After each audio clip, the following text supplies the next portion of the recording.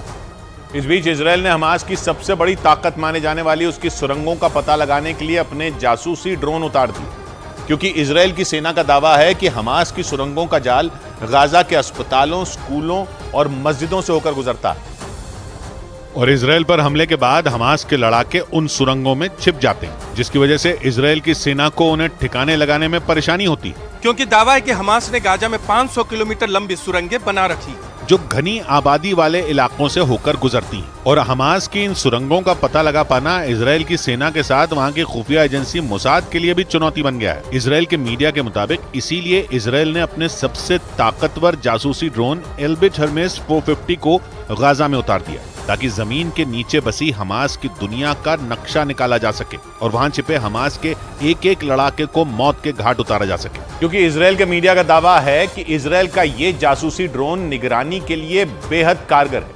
इसे इतना ताकतवर माना जाता है कि ये पाताल में छिपे दुश्मन का भी पता लगा सकता है।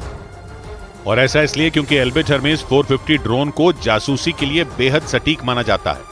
इजराइल के मीडिया के मुताबिक ये ड्रोन एक बार में करीब 20 घंटे तक उड़ान भर सकता है। इसकी रेंज करीब 300 किलोमीटर की दूरी तक बताई गई।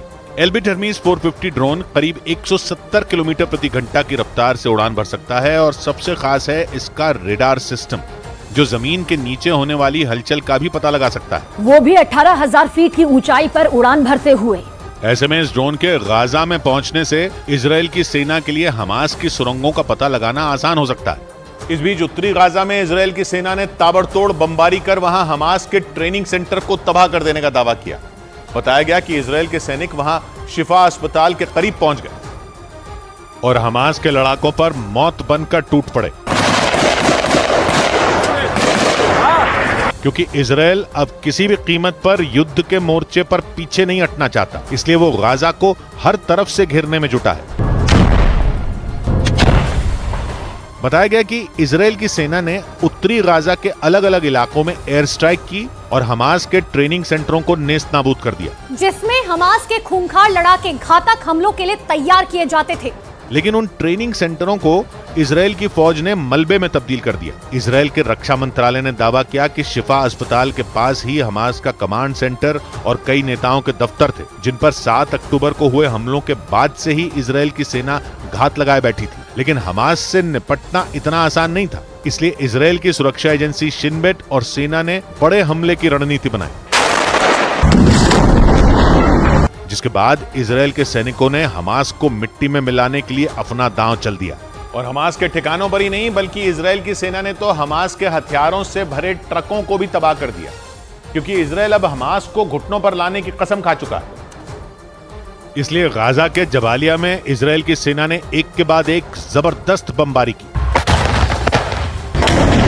दावा है कि वहां हमास ने बड़े पैमाने पर हथियारों का जखीरा रखा हुआ था, जिसके सहारे हमास इजराइल को जंग की शुरुआत से ही आंख दिखा रहा था। लेकिन वो हथियार इजराइल के हवाई हमलों में जलकर राख हो गए। बताया गया कि वहां अलग अलग ट्रकों में 20 से ज्यादा रॉकेट लॉन्चर रखे थे, जिन्हें इजराइल की सेना के खिलाफ जंग में इस्तेमाल किया जाना था। लेकिन इजराइल ने हमास के इस मंसूबे पर पानी फेर दिया, क्योंकि एयर स्ट्राइक के अलावा इजराइल ने गाजा में ग्राउंड ऑपरेशन भी चलाया और हमास के खतरनाक हथियारों को जब्त करने का बड़ा दावा कर दिया। इतना ही नहीं, इजराइल ने यह भी दावा किया कि उसकी फौज ने जबालिया में हमास के एक सैन्य अड्डे पर कब्जा कर लिया, जिसके लिए सेना और हमास के लड़ाकों के बीच करीब 10 घंटों तक झड़प हुई। और इस झड़प में इजराइल की सेना ने हमास के 50 लड़ाकों को मार गिराने का दावा कर दिया, जो गाजा की सुरंगों में छिपकर इजराइल पर फिर से तबाही मचाने की प्लानिंग कर रहे थे। लेकिन इससे पहले कि इजराइल को फिर से दहलाने का उनका प्लान कामयाब हो पाता, इजराइल की सेना ने ताबड़तोड़ हमले कर उनकी लाशें बिछा दी। हालांकि हमास के लड़ाकों ने भी कोई कसर नहीं छोड़ी। उन्होंने भी इजराइल की सेना पर पलटवार किया, जिसमें इजराइल के एक सैनिक की मौत हो गई। असल में हमास ने जबालिया में घनी आबादी के बीच अपना ठिकाना बना रखा है, और घनी आबादी के बीच छिपकर ही इन लड़ाकों ने इजराइल की सेना पर फायरिंग की। लेकिन जिन लोगों को हमास के लड़ाकों ने अपनी ढाल बनाया, उनके बीच घुसकर ही इजराइल की सेना ने उन्हें मात दे दी। लेकिन एक ठिकाना नहीं, बल्कि हमास के कई ऐसे ठिकाने हैं जो घनी आबादी के बीच बने हैं। इसलिए यह माना जा रहा है कि इजराइल की सेना को वहां उनसे निपटने में कड़ी चुनौतियों का सामना करना पड़ रहा है, क्योंकि गाजा के जबालिया में जिन लड़ाकों ने इजराइल की सेना की झड़प हुई, जिन लड़ाकों से, वो नचाबा फोर्स के लड़ाके थे, जो हमास के दूसरे लड़ाकों के मुकाबले ज्यादा खतरनाक माने जाते हैं, जिन्होंने इजराइल की सेना की नाक में दम कर रखा है। लेकिन इजराइल भी हमास को हमेशा के लिए मिटा देना चाहता है, और ऐसे में वो हमास के लड़ाकों को चुन चुन कर उनका खात्मा कर रहा है। इतना ही नहीं, इजराइल की सेना हमास के गिने चुने ठिकानों को भी छोड़ना नहीं चाहती। इसलिए जबालिया में वो हमास की नचाबा फोर्स से भिड़ गई और उसके कई लड़ाकों को मार गिराने का दावा कर दिया। यह भी दावा है कि भीषण हमलों के दौरान इजराइल की सेना ने नचाबा फोर्स के 2 टॉप कमांडरों अहमद मूसा और उमर अलहांदी को ढेर कर दिया, जिन पर 7 अक्टूबर को इजराइल में कत्लेआम मचाने का आरोप था। और यह भी आरोप है कि अहमद मूसा और उमर अलहांदी के इशारे पर ही इजराइल के किबुत्ज जिकिम में लोगों का नरसंहार किया गया था, जिसके बाद से ही वो दोनों टॉप कमांडर इजराइल की सेना के निशाने पर थे और सैनिकों ने उन्हें मौत की नींद सुलाने की ठान ली थी, क्योंकि इजराइल पर हुए घातक हमलों के बाद से ही नचाबा फोर्स वहां की सेना के लिए सिरदर्द बनी हुई है। इसलिए जंग शुरू होने के कुछ दिन बाद ही इजराइल की फौज ने उसके खूंखार कमांडर अबू शमला को मौत के घाट उतार दिया था, क्योंकि इजराइल ने दावा किया कि मोहम्मद अबू शमला के घर को हमास ने अपने हथियार रखने का ठिकाना बनाया हुआ था, जिस पर एक के बाद एक हमले कर इजराइल के सैनिकों ने उसे तबाह कर दिया। दावा किया गया कि इजराइल पर तबाही मचाने की प्लानिंग में वो बराबर का भागीदार था। यह भी दावा है कि मोहम्मद अबू शमला, अहमद मूसा और उमर अलहांदी ने मिलकर नचाबा फोर्स को मोर्चे पर तैनात करने की साजिश रची थी, जिन्हें जंग के दौरान मिटाना इजराइल के लिए बड़ी कामयाबी बताया जा रहा है, क्योंकि इजराइल की सेना नचाबा फोर्स के मुख्यालय को भी निशाना बना चुकी है। लेकिन नचाबा फोर्स के सभी कमांडरों और लड़ाकों को ठिकाने लगाना अब भी इजराइल की सेना के लिए किसी चुनौती से कम नहीं है। ऐसा इसलिए क्योंकि नचाबा फोर्स के लड़ाके बेहद खतरनाक माने जाते हैं और उन्हें खास तौर पर घात लगाकर हमले करने के लिए तैयार किया जाता है। इसलिए नचाबा फोर्स के लड़ाकों को पटकनी देना मुश्किल काम माना जाता है, क्योंकि नचाबा फोर्स के लड़ाके किसी भी ठिकाने पर रॉकेट दागने में माहिर होते हैं। और सबसे बड़ी बात यह कि हमास के आका खुद इन लड़ाकों को चुनते हैं, जिसके बाद इन्हें कड़ी ट्रेनिंग दी जाती है। इसके साथ ही उन्हें खतरनाक हथियारों और विस्फोटकों को संभालने की खास ट्रेनिंग दी जाती है। जबकि नचाबा फोर्स के लड़ाकों को सुरंगों के जरिए घुसपैठ करने और एंटी टैंक मिसाइलों से हमलों को अंजाम देने में भी महारत हासिल है। इतना ही नहीं, लड़ाकों को जंग के दौरान लोगों को बंधक बनाने के लिए भी तैयार किया जाता है। इसीलिए ये दावा किया गया कि इजराइल पर हमलों के दौरान लोगों को बंधक बनाने में नचाबा फोर्स के लड़ाकों का ही हाथ था। और ये भी दावा है कि नचाबा फोर्स साल 2014 में गाजा युद्ध में भी शामिल रही थी, जिसने इजराइल की सेना पर कई घातक हमले किए थे, जिसके बाद इजराइल की ओर से ऑपरेशन प्रोटेक्टिव एज चलाया गया था, जिसमें हमास की नचाबा फोर्स के कई लड़ाके मारे गए थे। लेकिन 2014 के बाद नचाबा फोर्स ने बड़ी संख्या में लड़ाकों की भर्ती की। बड़ी खबर आई गाजा में हमास की सुरंगों पर इजराइल की बड़ी कार्रवाई से जुड़ी खबर है कि उत्तरी गाजा में कंट्रोल के बाद इजराइल की सेना ने हमास की सुरंगों पर धावा बोल दिया। लेकिन यह इजराइल की सेना के लिए काफी घातक साबित हो सकता है। ऐसा इसलिए क्योंकि हमास की असली ताकत इन सुरंगों को ही बताया जाता है और इजराइल के सैनिकों का इनमें घुसने का मतलब होगा हमास के पाताल लोक से उनका सीधा सामना, क्योंकि दावा किया जाता है कि हमास की सुरंगों का जाल पूरे गाजा में फैला हुआ है और हमास ने उनमें अपने विनाशकारी हथियार छिपा रखे। हमास से जंग शुरू होने के बाद से ही इजराइल की सेना गाजा में उसके ठिकानों पर बमबारी कर रही है। लेकिन इजराइल की सेना का असली मुकाबला हमास से अब होगा, क्योंकि सुरंगों में लड़ाई आसमानी या जमीनी नहीं बल्कि हमास के भूल भुलैया वाले माया जाल से होगी। ऐसा माया जाल जिसे हमास ने कई साल की मेहनत से तैयार किया है। मतलब यह कि इजराइल के सैनिकों की असली अग्नि परीक्षा अब हो सकती है, क्योंकि उनका सामना हमास की खतरनाक सुरंगों से होगा। वो सुरंगें जिन्हें हमास की ताकत माना जाता है, जिन्हें हमास ने किसी भूल भुलैया की तरह तैयार किया। इनमें घुसने का मतलब होगा इजराइल के सैनिकों का मौत से सीधे आमना सामना। इजराइल की सेना ने उत्तरी गाजा को अपने कंट्रोल में लेने का दावा किया और हमास की सुरंगों को बर्बाद करने के लिए पूरी ताकत झोंक दी। लेकिन पहले जहां इजराइल आसमान और जमीन से हमास के ठिकानों को तबाह कर रहा था, वहीं अब उसके निशाने पर सिर्फ और सिर्फ हमास की सुरंगें हैं, जिनमें घुसने के लिए इजराइल के सैनिक बेताब हैं। वो हमास की सुरंगों में घुसकर उसकी सबसे बड़ी ताकत पर गंभीर चोट करना चाहते हैं। और इसीलिए कहा जा रहा है कि गाजा की असली लड़ाई तो अब शुरू हो रही है, क्योंकि सुरंगों में घुसने के बाद इजराइल के सैनिकों के साथ क्या हो सकता है इसका अंदाजा भी नहीं लगाया जा सकता। कहा जाता है कि हमास की सुरंगों में घुसने के बाद इजराइल के सैनिक अपने साथियों तक संदेश भेजने के लिए फोन का भी इस्तेमाल नहीं कर पाएंगे। ऐसा इसलिए क्योंकि कहा जाता है कि हमास के लड़ाके अपने पास फोन नहीं रखते और सुरंगों में नेटवर्क भी नहीं होगा। इजराइल को लंबे समय से यह अंदाजा था कि गाजा में हमास की सुरंगों का जाल उसके लिए परेशानी का सबब बनेगा। ऐसे में वो करीब 10 साल से इसके लिए काम कर रहा है। उसने सुरंगों से पार पाने के लिए खास किस्म के सॉफ्टवेयर बनाने से लेकर कई तरह की तैयारियां की हैं।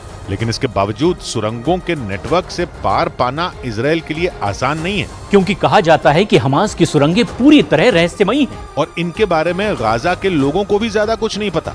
ऐसे में जब इजराइल के सैनिक सुरंगों में घुसेंगे तो उनके साथ क्या हो सकता है इसका अंदाजा लगाना भी मुश्किल है। और ऐसा इसलिए क्योंकि वहां लड़ाई लड़ने से पहले इजराइल को उन सुरंगों में घुसने के रास्ते खोजने होंगे, क्योंकि हमास के लड़ाकों को तो सुरंगों का चप्पा चप्पा पता है। मतलब वो जब और जहां चाहें वहां से इजराइल के जवानों पर हमला बोल सकते हैं। मतलब ये कि इजराइल के लिए हमास के पाताल लोक में उससे लड़ना इतना भी आसान नहीं होने वाला। इजराइल ये दावा करता है कि उसके पास हमास की सुरंगों की काफी जानकारी है, लेकिन जंग शुरू होने के बाद से ही हमास के लड़ाके सुरंगों का इस्तेमाल कर रहे हैं। वो सुरंगों से निकलकर इजराइल पर हमले बोलकर दोबारा उन्हीं में छिप जाते हैं। और यही वजह बताई जा रही है कि इजराइल की सेना हमास के सुरंगों का भी नामो निशान मिटा देना चाहती है। लेकिन इजराइल के लिए ऐसा कर पाना आसान नहीं होगा, क्योंकि बताया जाता है कि बिजली, इंटरनेट और टेलीफोन की लाइनें भी हमास की इन्हीं सुरंगों से होकर गुजरती हैं। और इन सुरंगों में ऐसे उपकरण भी हो सकते हैं जो हमास को दुश्मन की सटीक लोकेशन की जानकारी दे सकते हैं। मतलब इजराइल के सैनिक सुरंगों में किस जगह पर पहुंचे हैं, उनकी संख्या कितनी है, इसकी पूरी खबर हमास को मिल सकती है, जिसके बाद हमास इजराइल के सैनिकों का किसी भूखे शेर की तरह शिकार कर सकता है। और ऊपर से दावा किया जाता है कि हमास ने सुरंगों में ही खतरनाक हथियार रखे हैं। ऐसे में इजराइल की सेना के सुरंगों में घुसने के बाद लड़ाई और भीषण हो सकती है, क्योंकि हमास इजराइल के सैनिकों पर अपने खतरनाक हथियारों के इस्तेमाल से पीछे नहीं हटेगा। अभी तो वो छिप छिप कर वार करता है, लेकिन जब बात उसकी सुरंगों की सुरक्षा पर आएगी तो वो आखिर कैसे खामोश बैठेगा। वो सुरंगों में इजराइल के जवानों पर भीषण हमले कर सकता है। इसीलिए इजराइल की सेना का सुरंगों में घुसने का मतलब होगा जान हथेली पर रखना। ऐसे में इजराइल चाहेगा कि वो हमास के लड़ाकों को किसी भी तरह सुरंगों से बाहर निकाले और उसके बाद उन सुरंगों में बने हमास के ठिकानों को बर्बाद करे। इसके लिए इजराइल पानी का इस्तेमाल कर हमास के लड़ाकों को सुरंगों से बाहर निकलने के लिए मजबूर कर सकता है। लेकिन इसमें भी दिक्कत यह है कि गाजा में पानी की कमी है और सुरंगों में सभी तरह के हथियार भी काम नहीं करते, क्योंकि ज्यादातर हथियार दुश्मन पर हमले के दौरान काफी आवाज करते हैं। और इसीलिए इजराइल के सैनिकों को सुरंगों में एक एक कदम सोच समझकर आगे बढ़ाना होगा, क्योंकि उनकी एक गलती उनकी मौत की वजह बन सकती है। हालांकि इजराइल ने हमास की सुरंगों में घुसने से पहले कई तरह की चुनौतियों से निपटने की तैयारी की है और इजराइल के सैनिकों ने कुछ सुरंगों की पहचान करते हुए उन्हें बर्बाद भी किया। बताया जाता है कि इजराइल की सेना 2014 से हमास की सुरंगों से निपटने की तैयारी कर रही है। उसने हमास के बुने जाल को काटने के लिए ड्रोन से लेकर निगरानी करने वाले खास किस्म के सॉफ्टवेयर का भी इस्तेमाल किया और साथ ही सुरंगों में छुपे हमास के लड़ाकों के बारे में ज्यादा से ज्यादा जानकारियां जुटाई। और अब हमास की ताकत पर सबसे बड़ी चोट के लिए गाजा में सुरंगों के भीतर बड़े ऑपरेशन की तैयारी कर ली। इजराइल ये बात बहुत अच्छे तरीके से जानता है कि अगर गाजा से हमास का नामो निशान मिटाना है तो उसकी सुरंगों को भी पूरी तरह बर्बाद करना ही होगा। और इसीलिए इजराइल की सेना हमास के ठिकानों पर जोरदार हमलों के साथ ही उसकी सुरंगों पर भी चोट कर रही है। इजराइल का दावा है कि उसके सैनिक गाजा में जमीनी ऑपरेशन कर हमास की 130 से ज्यादा सुरंगों को ध्वस्त कर चुके हैं। लेकिन गाजा में सुरंगों के जाल के बारे में इजराइल ने जितना सोचा था उससे वो कहीं ज्यादा निकली। इजराइल के जवान गाजा में भीषण हमले कर हमास को चोट पहुंचाते हुए आगे बढ़ रहे हैं, जबकि उत्तरी गाजा पर तो इजराइल ने कंट्रोल का दावा तक कर दिया। उत्तरी गाजा को हमास का गढ़ माना जाता है और वहां भी हमास ने सुरंगों का ऐसा जाल बिछाया है जिनमें कोई भी फंस जाए। इजराइल की सेना ने दावा किया कि उत्तरी गाजा में हमास ने लंबी सुरंगें बना रखी हैं। इसीलिए इजराइल की सेना ने इन सुरंगों में घुसकर हमास की रीढ़ की हड्डी को तोड़ने की तैयारी कर ली, क्योंकि अगर इजराइल ने उत्तरी गाजा में सुरंगों को बर्बाद कर दिया तो यह हमास के लिए बहुत बड़ा झटका हो सकता है। और यही वजह रही कि हमास भी अपनी सुरंगों को बचाने के लिए पूरी ताकत झोंक रहा है, क्योंकि धीरे धीरे ही सही लेकिन इजराइल की सेना उसकी सबसे बड़ी ताकत पर चोट कर रही है और गाजा में सुरंगों को बर्बाद कर हमास को जख्म पर जख्म दे रही है।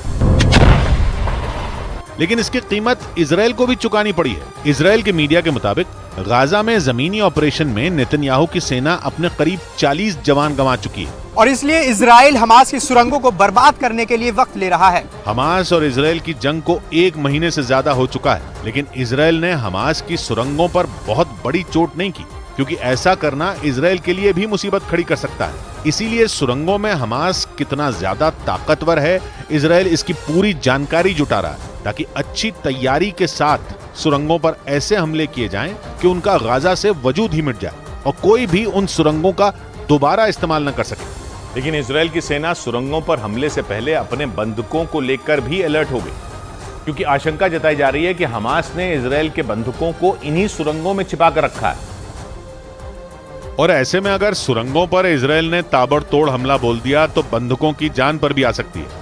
इजराइल पर बंधुकों को छुड़ाने का दबाव लगातार बढ़ रहा है, क्योंकि जिन 200 से ज्यादा लोगों को हमास ने बंधक बनाया उनमें कुछ विदेशी नागरिक भी शामिल बताए गए। इसलिए इजराइल हमास की सुरंगों पर बड़ा हमला बोलने के पहले उनके लड़ाकों के बारे में सटीक जानकारी जुटा रहा है, ताकि जिस जगह पर चोट करनी चाहिए वहीं की जाए। इसीलिए सुरंगों में बड़े ऑपरेशन से पहले इजराइल हमास के जमीनी ठिकानों का खात्मा कर रहा है। ऐसा करने से उसे सुरंगों को तबाह करने के लिए वक्त भी मिल जाएगा। लेकिन गाजा में जिस तरह सुरंगों का जाल है उसे खत्म करना इजराइल के लिए भी आसान नहीं होने वाला। इसीलिए कहा जा रहा है कि सुरंगों के नीचे की लड़ाई जमीनी लड़ाई से कहीं ज्यादा भीषण हो सकती है। उधर ब्रेकिंग न्यूज आ रही है हमास के कब्जे में बंदूकों से जुड़ी। सऊदी अरब के न्यूज चैनल अल अरबिया ने दावा किया कि इजराइल अपनी जेलों में बंद फिलिस्तीनी महिलाओं और बच्चों को रिहा करेगा और यह रिहाई हमास के कब्जे से 100 बंदूकों को छोड़ने पर ही होगी। यानी दावा है कि हमास और इजराइल के बीच बंदूकों की रिहाई के मुद्दे पर बड़ी डील हुई है। 7 अक्टूबर को इजराइल के अलग अलग शहरों पर हमला कर हमास ने सैकड़ों लोगों को बंधक बना लिया था और अब भी उनके कब्जे में 200 से ज्यादा लोग हैं। जावेद हमारे साथ जुड़ रहे हैं लेबनान से। जावेद, और क्या पता चल रहा है इस पर? जी किशोर, देखिए अल अरबिया का ये बहुत बड़ा दावा है कि इजराइल और हमास के बीच एक बहुत बड़ी डील हुई है जिसमें 100 बंधकों को वो इजराइल छोड़ेगा। हमने वो तस्वीरें देखी कि किस तरीके से हमास के जो लड़ाके हैं वो बंधक बनाकर ले गए थे जब 7 अक्टूबर को हमला किया था, और उसके बदले में 100 बंधकों की रिहाई के बदले में जो इजराइल है वो फिलिस्तीन के बच्चे और महिलाओं को छोड़ेगा। देखिए लगातार ये डील चल रही थी और अभी हमने देखा था कि मोसाद और CIA की एक बैठक भी कतर में हुई थी जिसमें बंधकों को छोड़ने को लेकर लगातार बात हो रही थी। तो ऐसे में ये एक बहुत बड़ी खबर है और साथ ही वो डेवलपमेंट भी हमने देखे कि जब बेंयामिन नेतन्याहू के लगातार वो बयान भी आ रहे थे कि जब तक बंधकों को नहीं छोड़ा जाएगा तब तक गाजा में कोई सीज फायर नहीं होगा। ऐसे में ये जो अब खबर आई है वाकई बहुत बड़ी खबर है जी, जिनमें 30 बच्चों के होने का दावा किया गया है। इजराइल के मुताबिक हमास के लड़ाके इजराइल में हमला करने के बाद जिन लोगों को बंधक बनाकर गाजा ले गए थे उसमें कई बच्चे भी थे, और उन बच्चों के साथ हमास के लड़ाके बर्बरता कर रहे हैं। इजराइल का आरोप है कि हमास के लड़ाकों ने इजराइल से करीब 30 बच्चों को अगवा कर लिया था, लेकिन इससे पहले हमास के लड़ाकों ने उन बच्चों के माता पिता को बेरहमी से मारा और फिर उन बच्चों को उठाकर गाजा ले गए। इस दौरान बच्चे बुरी तरह रोते बिलखते रहे, लेकिन हमास के लड़ाकों पर इसका कोई असर नहीं हुआ। इजराइल ने यह भी आरोप लगाया कि जब बच्चे रो रहे थे तो हमास के लड़ाकों ने उन बच्चों को पानी पिलाया और फिर उनसे बिस्मिल्लाह भी बुलवाया। लेकिन हमास के लड़ाकों की बर्बरता यहीं खत्म नहीं हुई। इजराइल के प्रधानमंत्री नेतन्याहू ने हमास के लड़ाकों पर नवजातों को जलाने का भी आरोप लगाया। इजराइल के मुताबिक हमास के हमलों में 40 नवजात की मौत हुई और हमास पर इन बच्चों को जलाने का आरोप लगाया गया। चश्मदीदों के मुताबिक हमास के लड़ाकों ने बच्चों के गले और हाथ तक काट दिए थे, जिसके बाद इजराइल की सेना ने हमास के एक लड़ाके को गिरफ्तार किया और जब उससे पूछताछ की गई तो उसने उन बच्चों की हत्या करने की वजह बताई। हमास के लड़ाके ने बताया कि उन्होंने उन बच्चों को इसलिए मारा ताकि वो बड़े होकर सैनिक न बन पाए। इसके साथ ही उस लड़ाके ने यह भी बताया कि उन्होंने इजराइल के लोगों के मन में डर पैदा करने के लिए बच्चों को बंधक बनाया।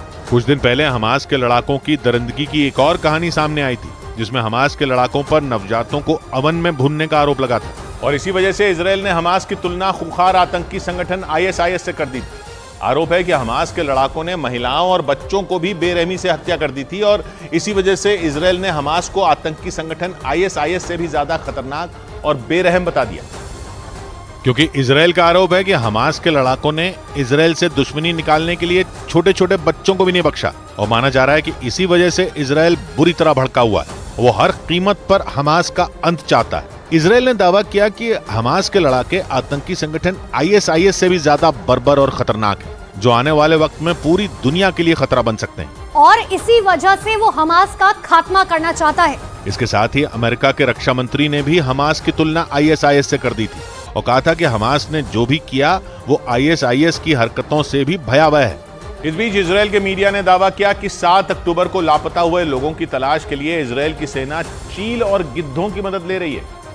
असल में इजराइल की सेना के पास एक ऐसी यूनिट है जो पक्षियों की भर्ती करती है, और उन पक्षियों के जरिए इजराइल की सेना जंग में लापता हुए सैनिकों की तलाश करती है। 7 अक्टूबर को हुए हमले में अब भी इजराइल के बहुत लोग लापता हैं, इसीलिए इजराइल की सेना उन प्रशिक्षित पक्षियों की मदद से उन लोगों की तलाश में जुटी है। और इजराइल के मीडिया ने दावा किया कि इजराइल की सेना को इसमें काफी हद तक कामयाबी भी मिली, और उन पक्षियों के डाटा के जरिए इजराइल की सेना को हमास के आतंकी हमले की जगह के आसपास से कई शव मिले। असल में इजराइल की सेना की एतन नाम की यूनिट मांस खाने वाले पक्षियों, चील और गिद्धों को पालती है, और इस यूनिट पर लापता सैनिकों का पता लगाने का जिम्मा होता है। और ऐसा इसलिए क्योंकि हमले के 1 महीने बाद भी इजराइल के काफी लोग लापता हैं, जिन्हें तलाशने का जिम्मा इजराइल की सेना एतन यूनिट को सौंपा है, जिसके पास ऐसे प्रशिक्षित पक्षी हैं जो जंग में लापता सैनिकों का पता लगाने में माहिर माने जाते हैं।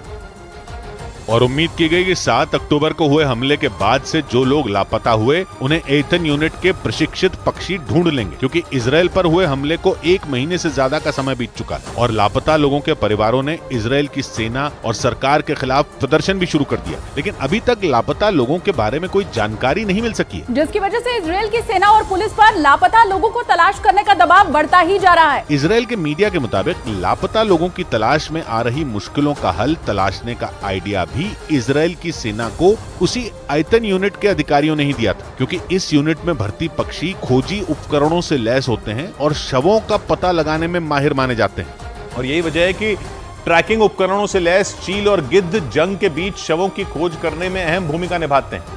इसलिए इजराइल की सेना को उम्मीद है कि वो उनकी मदद से बहुत जल्द ही लापता हुए लोगों की तलाश पूरी कर लेगी। और हमास के हमले में लापता हुए लोगों के परिवारों के लिए भी यह बड़ी बात होगी। इजराइल के मीडिया ने दावा किया कि मांस खाने वाले इन गिद्धों और चीलों को इजराइल की सेना की एतन यूनिट ने इस तरह से प्रशिक्षित किया है कि वो युद्ध वाली जगहों पर मानव शवों की तलाश करने में माहिर हैं और पक्षियों पर लगे खोजी उपकरण उन जगहों की तस्वीरें यूनिट को भेजते हैं जहां वो पक्षी उड़ान भरते हैं और उसी डेटा के जरिए सेना उन इलाकों में शवों की तलाश करती है।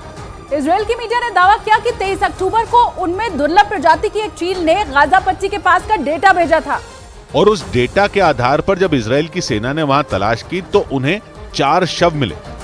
इसीलिए इन पक्षियों के जरिए लापता लोगों का पता लगने की उम्मीद और ज्यादा बढ़ गई और माना जा रहा है कि इसी वजह से फिलिस्तीन को यह डर सताने लगा कि इजराइल कभी भी परमाणु हमला कर सकता है, क्योंकि 7 अक्टूबर को हुए हमले के बाद इजराइल ने कसम खाई थी कि वो हमास के खात्मे तक चैन से नहीं बैठेगा और फिलिस्तीन ने आशंका जाहिर की कि हमास के खात्मे की आड़ में इजराइल कभी भी गाजा पर परमाणु बम गिरा सकता है और अगर ऐसा हुआ तो गाजा में तबाही आ जाएगी और इजराइल उसे पूरी तरह से बर्बाद कर देगा। फिलिस्तीन ने यह भी आशंका जताई कि इजराइल के पास कई परमाणु हथियार हैं जिनका वो तबाही लाने के लिए हमास के खिलाफ जंग में इस्तेमाल कर सकता है। इसीलिए फिलिस्तीन ने इजराइल के परमाणु हथियारों की शिकायत दुनिया भर में परमाणु कार्यक्रमों पर नजर रखने वाली IAEA यानी इंटरनेशनल एटॉमिक एनर्जी एजेंसी से भी की और इजराइल के पास परमाणु बम होने की आशंका जताते हुए फिलिस्तीन ने IAEA को चिट्ठी लिखी जिसमें उसने गुहार लगाई कि इस बात की जांच की जानी चाहिए कि इजराइल के परमाणु हथियार हैं या नहीं, क्योंकि फिलिस्तीन ने आशंका जताई कि इजराइल के पास कई परमाणु हथियार हैं और वो उनका इस्तेमाल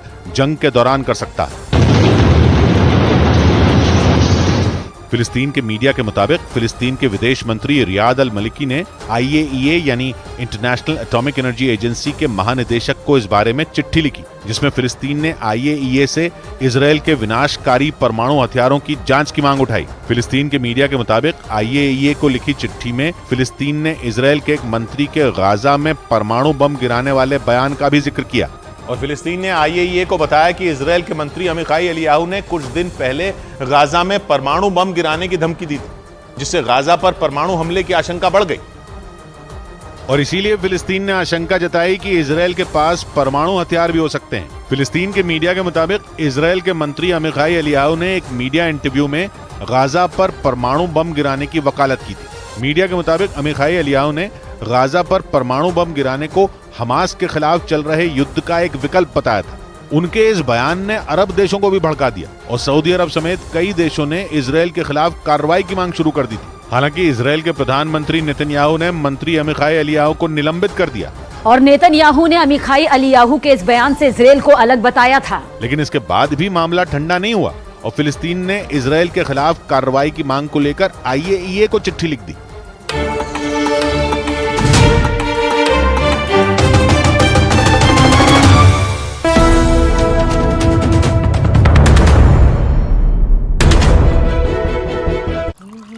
माँ, डेडलाइन तो मेरी है, तुम क्यों उठ गई इतनी जल्दी? मैं नहीं कर पाऊंगी ये सब अपने बच्चों के लिए। पहले ना मैं भी यही कहती थी। प्यार से चाय बनाते हैं, प्यार से रिश्ते निभाते हैं। वाघ बकरी चाय हमेशा रिश्ते बनाए। ये नया इंडिया, नए नजरिए का इंडिया, जहां लोगों का नंबर 1 भरोसा बनता है वो जो उनके मुद्दे उनकी आवाज निडर होकर उठाता है, लोगों की नंबर 1 पसंद बनता है वो जो सिर्फ रफ्तार नहीं जिम्मेदारी पर भी विश्वास रखता है। देश का नंबर 1 न्यूज चैनल बनता है वो जो देश हित और जनहित दोनों को सर्वोपरि समझता है। न्यूज़ 18 इंडिया, नए इंडिया का नया नंबर 1 न्यूज चैनल। मैंने फैन से पूछा था कि कौन से वेलनेस ड्रिंक की रेसिपी जानना चाहेंगे एंड दे चोज मसाला चाय। हमें इनकी कोई जरूरत नहीं है, मैं सारे इंग्रेडिएंट्स यहाँ हैं। 7 मसालों की गुड लिस्ट जो बढ़ाए आपकी वेलनेस। परफेक्ट मसाला चाय अब कोई भी बना पाए। वाघ बकरी स्पाइस टी।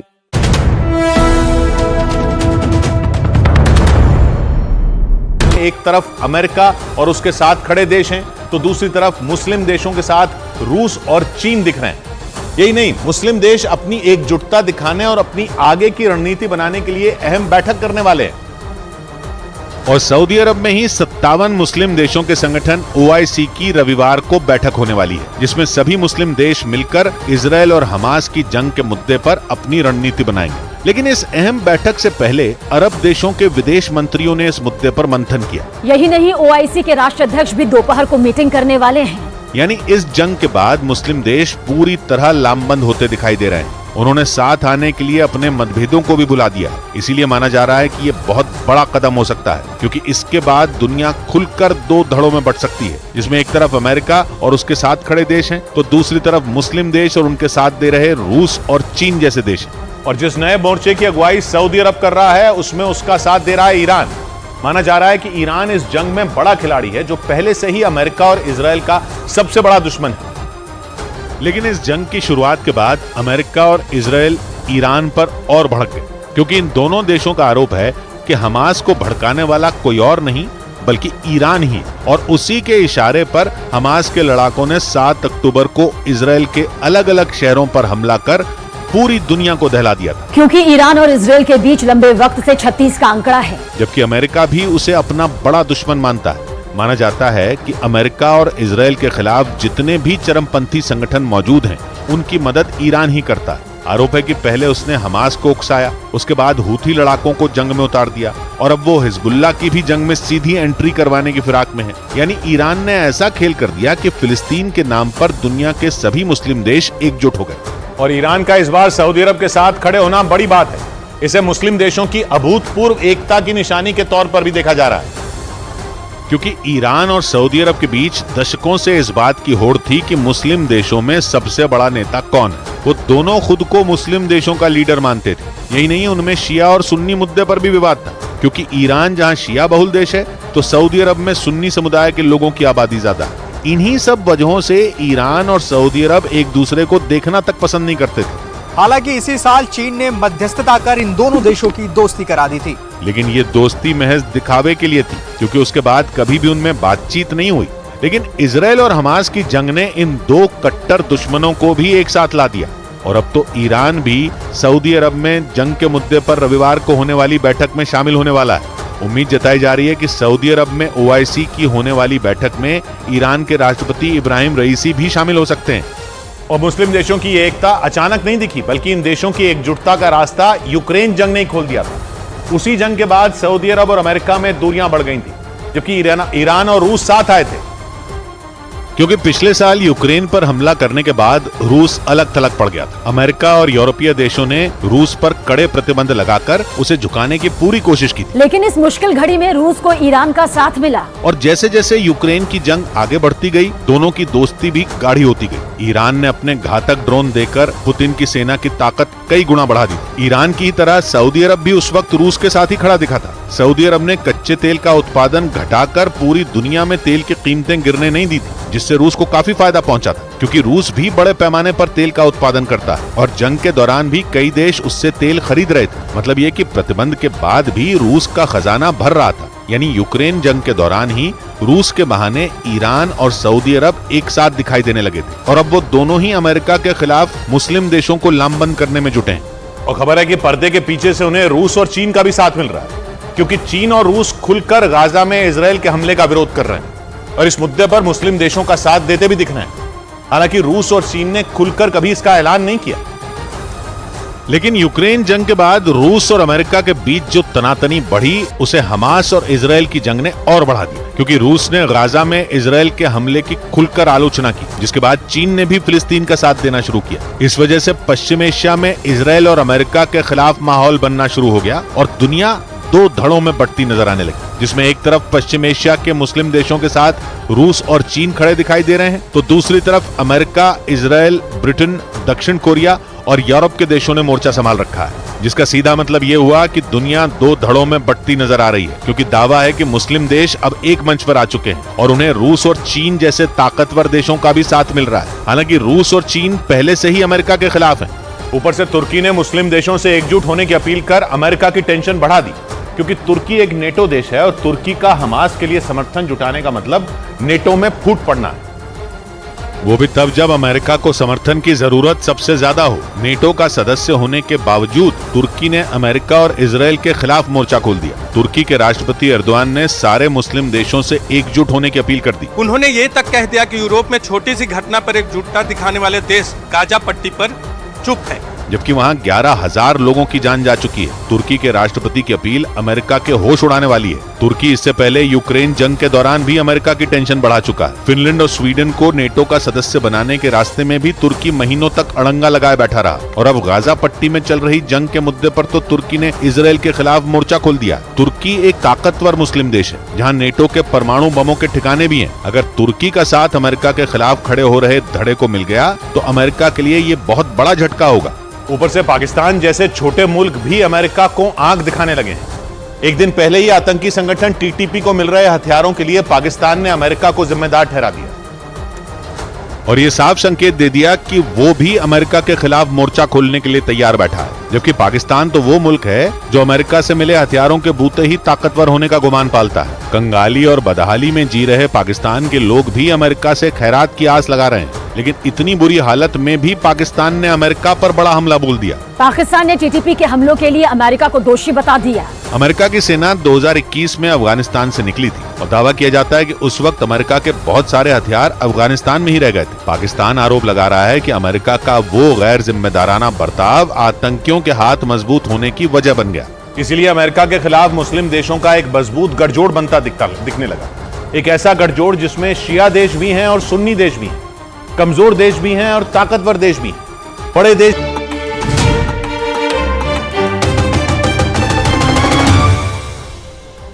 बड़ी खबर पाकिस्तान से। पाकिस्तान में भारत के खिलाफ आतंकी साजिश रचने वाले लश्कर तैयबा के कमांडर अकरम गाजी की हत्या कर दी गई, जिससे पाकिस्तान की खुफिया एजेंसी ISI और आतंकी संगठन लश्कर तैयबा में खलबली मच गई। वहां लगातार हो रही लश्कर के आतंकियों की हत्या से हड़कंप मच गया है। हालात ऐसे हो चुके हैं कि वहां मौजूद आतंकियों को अपनी जान जाने का खतरा सताने लगा है। पाकिस्तान की मीडिया के मुताबिक खैबर पख्तूनख्वा के बाजौर इलाके में कुछ हमलावरों ने लश्कर के कमांडर अकरम गाजी को गोली मारी। खुफिया एजेंसियों के मुताबिक अकरम गाजी 2018 से 2020 तक लश्कर के कई आतंकी हमलों में शामिल रहा है। अकरम गाजी लश्कर के टॉप कमांडर हाफिज सईद के सबसे करीबी लोगों में एक माना जाता था। इसलिए माना जा रहा है कि उसकी हत्या के बाद आतंकी संगठन लश्कर तैयबा को तगड़ा झटका लगा है। जानकारी के मुताबिक अकरम गाजी को कुछ हमलावरों ने गोली मारकर मौत के घाट उतार दिया। वो भारत के मोस्ट वांटेड आतंकियों की लिस्ट में शामिल था और उस पर भारत के अंदर कई आतंकी घटनाओं को अंजाम देने के आरोप भी लगे, जिनकी वजह से भारतीय सुरक्षा एजेंसियों को लंबे वक्त से उसकी तलाश थी। पाकिस्तानी मीडिया के मुताबिक मोटरसाइकिल पर आए कुछ हमलावरों ने पाकिस्तान के खैबर पख्तूनख्वा में मौजूद बाजौर इलाके में उसके सिर पर गोली मारी, जिससे उसकी मौत हो गई। हालांकि इस हमले की जिम्मेदारी अब तक किसी ने भी नहीं ली। मतलब अकरम गाजी को किसने मरवाया, किसने उसके खिलाफ प्लानिंग की और किस तरह उसे अंजाम दिया गया, इसकी कोई जानकारी न तो खैबर पख्तूनख्वा की पुलिस के पास है और न ही पाकिस्तान की खुफिया एजेंसी ISI के पास। और माना जा रहा है कि इसी बात से आतंकी संगठन लश्कर तैयबा में हड़कंप मच गया।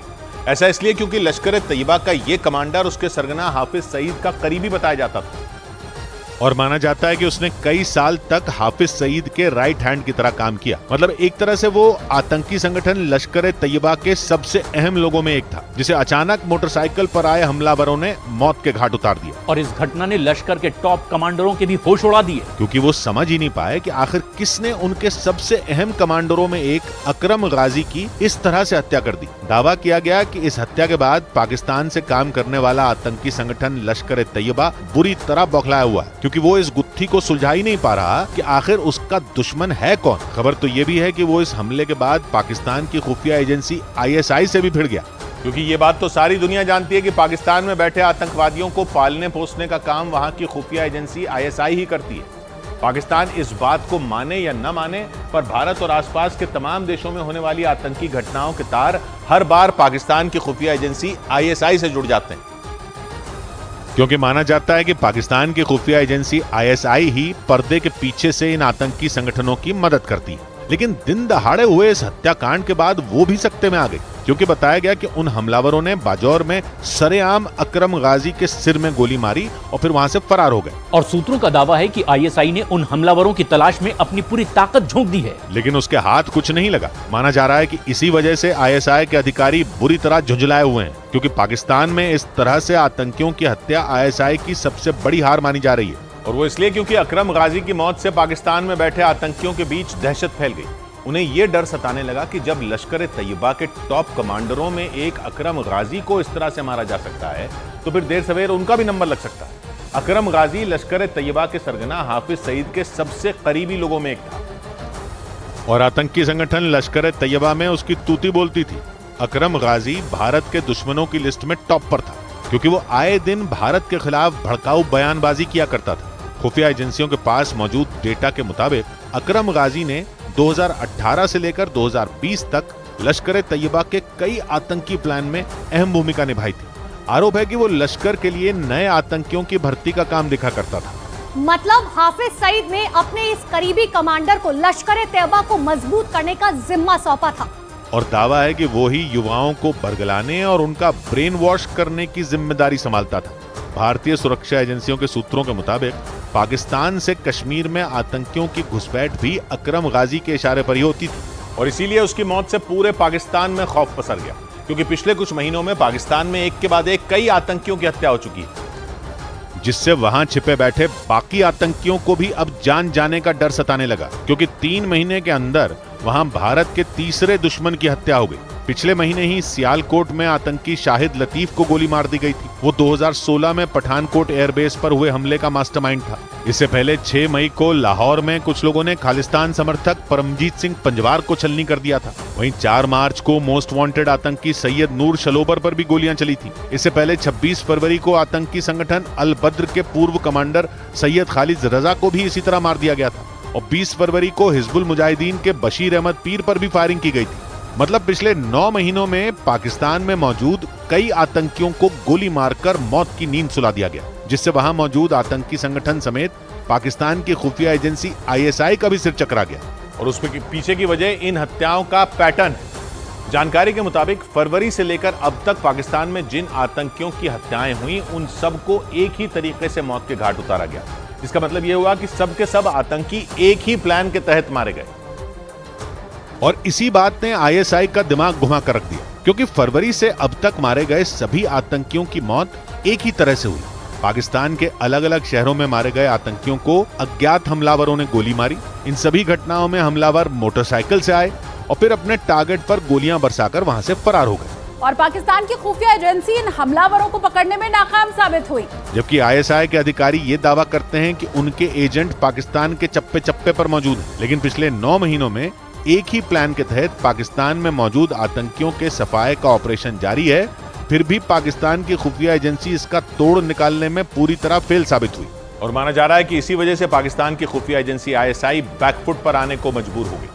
वहां के मीडिया का आरोप है कि आईएसआई अपनी नाक के नीचे हो रही लगातार मौतों से पल्ला झाड़ने में लगी हुई है और उसकी कोशिश इन हत्याओं के बावजूद आंखें मूंदे रहने की है। पाकिस्तानी मीडिया के मुताबिक आईएसआई इन हत्याओं को आपसी लड़ाई का नतीजा बता रही है। मतलब सीधे शब्दों में आईएसआई का कहना है कि पाकिस्तान में पिछले 9 महीनों में मारे गए सभी आतंकी आपसी खून खराबे का शिकार बने और इसमें किसी और देश की सुरक्षा एजेंसियों का कोई लेना देना नहीं।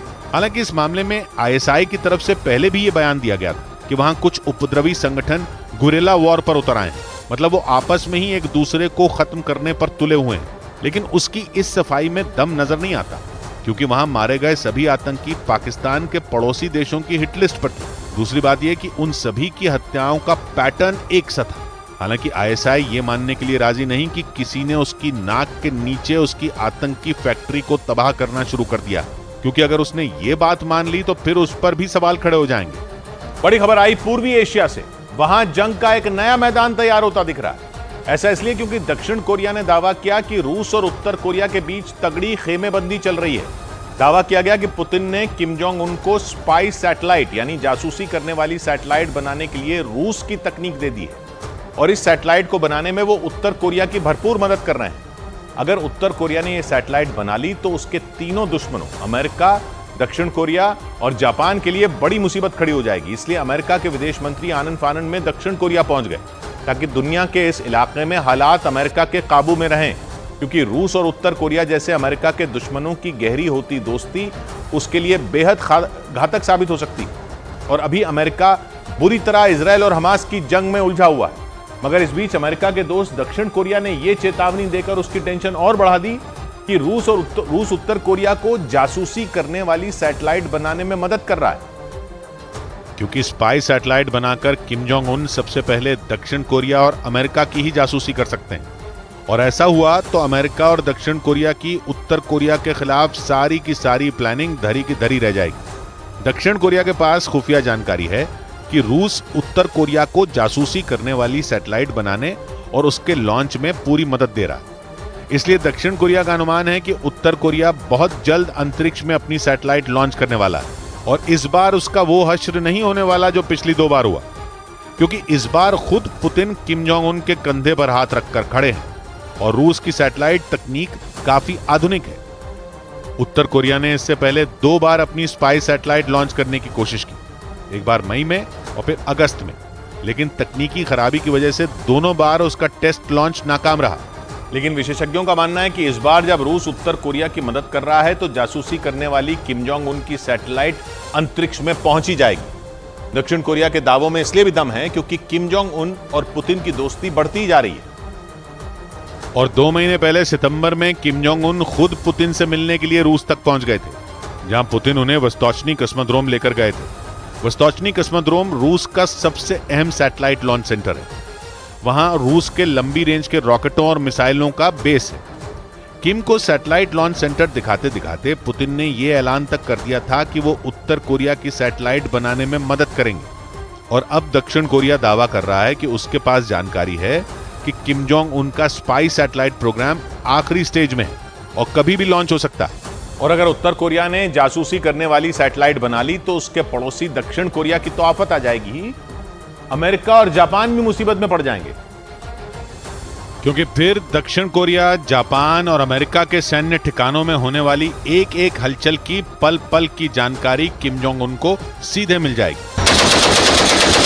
क्योंकि जासूसी करने वाली सैटेलाइट पृथ्वी की कक्षा में रहते हुए उसके चक्कर लगाती है और दुश्मन देश के हर अहम ठिकाने की तस्वीर खींचकर अपने देश को भेजती है। और दक्षिण कोरिया और जापान दोनों ही देशों में अमेरिका के सैन्य अड्डे हैं। ऐसे में अगर कल को जंग छिड़ गई तो किम जोंग उन को पता होगा कि अमेरिका, जापान या दक्षिण कोरिया में अपनी मिसाइल कहां गिरानी है और उत्तर कोरिया अपने मिसाइल प्रोग्राम को धार देने में लगा है। वो आए दिन मिसाइल टेस्ट पर मिसाइल टेस्ट करता रहता है। मतलब इजराइल और हमास की जंग की वजह से पूरी दुनिया की नजरें पश्चिम एशिया पर टिकी हैं, मगर जो पूर्वी एशिया फिलहाल फोकस में नहीं है, वहां साजिशों का ऐसा जाल बुना जा रहा है कि जंग का अगला बम वहीं फट सकता है। कोई छोटा मोटा बम नहीं, बल्कि परमाणु बम। क्योंकि रूस, उत्तर कोरिया और अमेरिका तीनों के पास परमाणु बम है। रूस के पास तो दुनिया में सबसे ज्यादा परमाणु बम है। उसके पास लगभग 6000 परमाणु हथियार बताए जाते हैं। अमेरिका का नंबर उसके बाद आता है, उसके पास 5500 से कुछ कम परमाणु बम है। और उत्तर कोरिया भी धड़ल्ले से परमाणु हथियार बनाने में लगा है। ऐसे में अगर किसी एक का भी दिमाग घूमा तो न्यूक्लियर वॉर छिड़ सकती है, यानी एशिया के पूर्व से तीसरे विश्व युद्ध का आगाज हो सकता है। क्योंकि दुनिया के इस कोने में खेमेबंदी बेहद तगड़ी हो गई। पहली टीम में अमेरिका, जापान और दक्षिण कोरिया, दूसरी टीम में उत्तर कोरिया के साथ रूस खड़ा हो गया। रूस की अमेरिका से भी लड़ाई है और जापान से भी दुश्मनी, और चीन तो पहले से ही उत्तर कोरिया के साथ है। पहले खेमे में अकेले अमेरिका के पास ही परमाणु हथियार है। जापान और दक्षिण कोरिया के पास न्यूक्लियर बम नहीं है, लेकिन उत्तर कोरिया, रूस और चीन की टीम में तीनों के तीनों परमाणु बमों के मालिक हैं।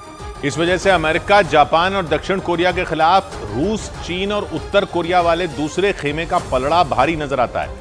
मगर रक्षा विशेषज्ञों का मानना है कि रूस, चीन और उत्तर कोरिया की इस तिकड़ी को करीब लाने वाला भी अमेरिका ही है, क्योंकि दुनिया के 2 गुटों में बंटने का यह सारा खेल रूस और यूक्रेन की जंग से तेज हुआ। क्योंकि रूस के यूक्रेन पर हमला करते ही अमेरिका ताल ठोककर उसके साथ खड़ा हो गया था। उसने यूक्रेन को रूस से लड़ने के लिए एक से बढ़कर एक हथियार दिए। चीन पहले ही अमेरिका का दुश्मन है। ऐसे में अमेरिका का रूस के खिलाफ आग उगलना चीन को रूस के करीब ले गया और रूस और चीन की दोस्ती मजबूत हो गई। उत्तर कोरिया के साथ रूस के रिश्ते बढ़ने की वजह भी यही रही। ऊपर से अमेरिका और उसके साथी देशों ने रूस पर प्रतिबंध लगाकर उसके हथियारों की सप्लाई रोकने की कोशिश की तो पुतिन ने किम जोंग उन से उम्मीद पाल ली। अमेरिका का दावा है कि उत्तर कोरिया कोरिया लगातार रूस को गोला बारूद दे रहा है ताकि वो यूक्रेन में लड़ सके। माना जा रहा है कि उत्तर कोरिया से मिले उन हथियारों के बदले ही रूस उत्तर कोरिया की स्पाई सैटेलाइट बनाने में मदद कर रहा है। इसलिए अमेरिका के विदेश मंत्री एंटनी ब्लिंकन आगे की रणनीति तैयार करने के लिए दक्षिण कोरिया पहुंच गए।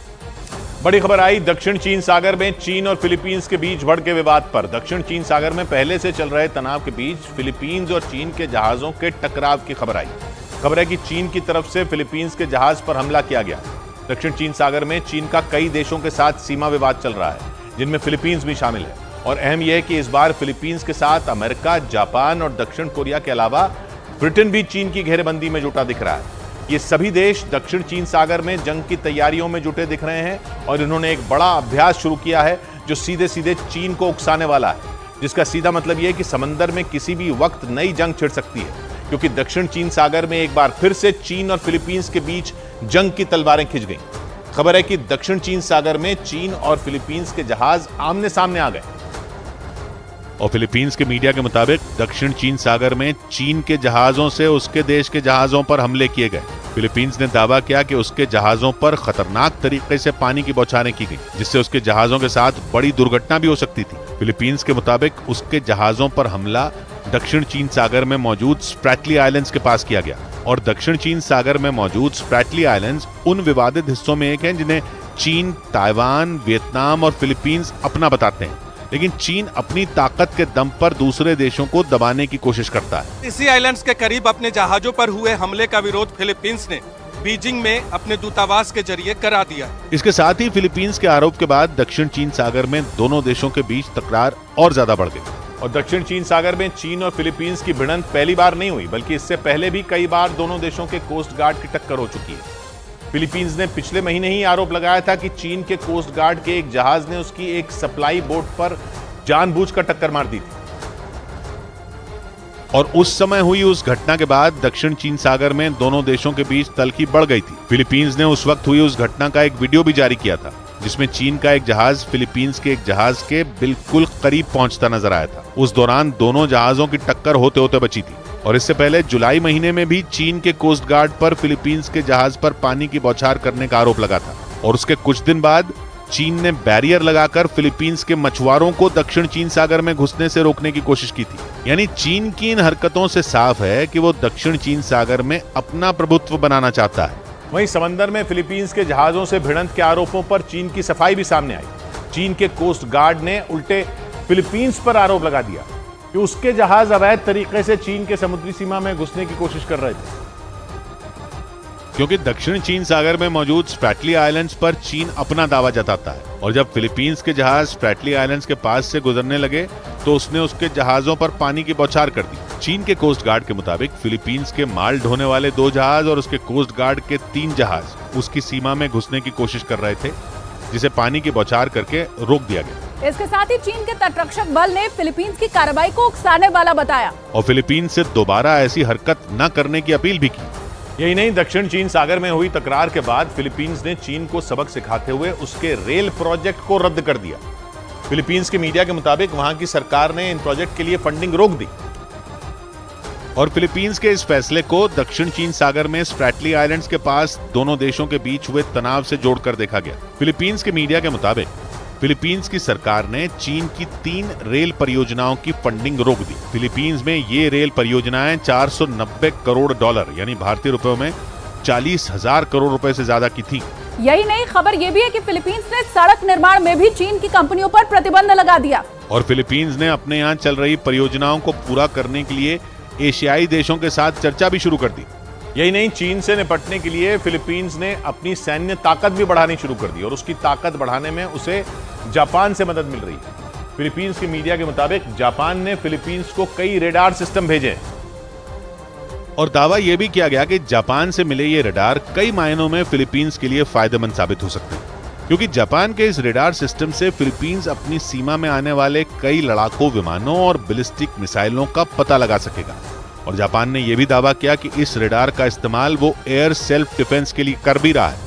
यही नहीं, जापान ने फिलीपींस की नौसेना के लिए भी एक रेडार सिस्टम दिया जो फिलीपींस की समुद्री सीमा की निगरानी करने और उसकी सुरक्षा को मजबूत करने में मदद करेगा। जापान से रेडार सिस्टम के मिलने के बाद फिलीपींस दक्षिण चीन सागर में डटकर चीन को करारा जवाब दे सकता है और चीन का मुकाबला करने के लिए फिलीपींस ने समंदर के अंदर युद्ध के अभ्यास की तैयारी शुरू कर दी। फिलीपींस के इस कोस्टल ड्रिल में उसके दोस्त अमेरिका और जापान समेत 5 देशों की नौसेना शामिल है और समंदर में फिलीपींस की उसके दोस्त देशों के साथ ये ड्रिल चीन के लिए मुश्किल खड़ी कर सकती है, क्योंकि दक्षिण चीन सागर में चीन बार बार फिलीपींस को अपनी हेकड़ी दिखाने से बाज नहीं आ रहा। इसीलिए फिलीपींस दक्षिण चीन सागर में अपनी ताकत बढ़ाने में जुट गया ताकि जरूरत पड़ने पर चीन को सबक सिखाया जा सके। समंदर के अंदर इस युद्धाभ्यास में फिलीपींस के साथ अमेरिका, जापान, दक्षिण कोरिया और ब्रिटेन की नौसेना शामिल है। फिलीपींस की नौसेना के मुताबिक इस अभ्यास का मकसद दक्षिण चीन सागर में उसकी ताकत को बढ़ाना है। इधर कारोबारी हफ्ते के आखिरी दिन बाजार मामूली बढ़त के साथ बंद हुआ। इस दौरान सेंसेक्स में 72 अंकों की तेजी रही।